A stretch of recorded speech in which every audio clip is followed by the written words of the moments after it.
उसके बाद नीचे आ जाए collinear and non collinear points. ये आपने छोटी क्लासेस में भी पढ़ा हुआ है, collinear and non collinear points. Urdu में कह देंगे हम ख़त और गैर हम ख़त नुकात। 2 or more points lying on the same straight line are called collinear। यानी कि अगर आपके पास एक स्ट्रेट सीधी लाइन है जो जैसे कि आपकी कॉपी पे लगी हुई है या फोल्डर पे, उस सीधी लाइन पर अगर 2 पॉइंट्स ए और बी ले लिए जाएं कुछ फासले पर, तो वो दोनों पॉइंट्स आपस में क्या होंगे, कोलिनियर होंगे। और अगर आप एक पॉइंट ऊपर ले लेते हैं और एक पॉइंट इधर उधर, यानी कि आप जो एक स्ट्रेट लाइन पर वाक़या ना हो, ऊपर कर लें नीचे कर लें, तो वो आपके पास क्या होंगे, non collinear points. 2 or more points lying on the same straight line is called collinear points और otherwise they are non collinear points।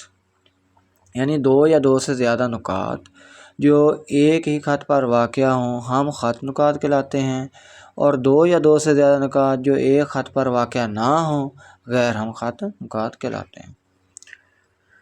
उसके बाद आ जाए length of the tangent, Mama's की लंबाई। सबसे पहले आपको पता हो टेंजेंट होता क्या है।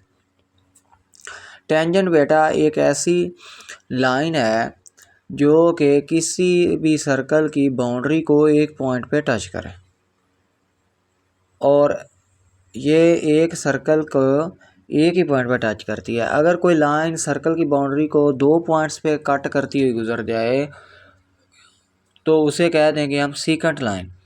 तो टेंजेंट लाइन क्या होगी, ऐसी लाइन जो सर्कल की बाउंड्री को छूती हुई गुजर जाए एक ही पॉइंट पर, तो उसे हम कहते हैं टेंजेंट। तो यहाँ पर आ रहा है टेंजेंट की लंबाई।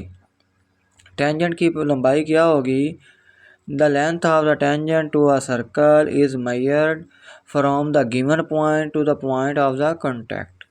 बेटा टेंजेंट जो है सर्कल को एक ही पॉइंट पे टच करेगा, वो पॉइंट जहाँ पर वो सर्कल के साथ टच कर रहा है, तो वो पॉइंट ए अगर हम ले लें और उस लाइन पर कहीं भी एक पॉइंट बी ले लें, उस लाइन पर जो लिया गया पॉइंट बी है वहाँ से सर्कल की बाउंड्री जहाँ पर वो लाइन सर्कल के साथ टच कर रही है, मिल रही है, वहाँ तक का फासला क्या कहलाएगा, लेंथ ऑफ टेंजेंट, या उर्दू मीडियम है तो ममास की लंबाई।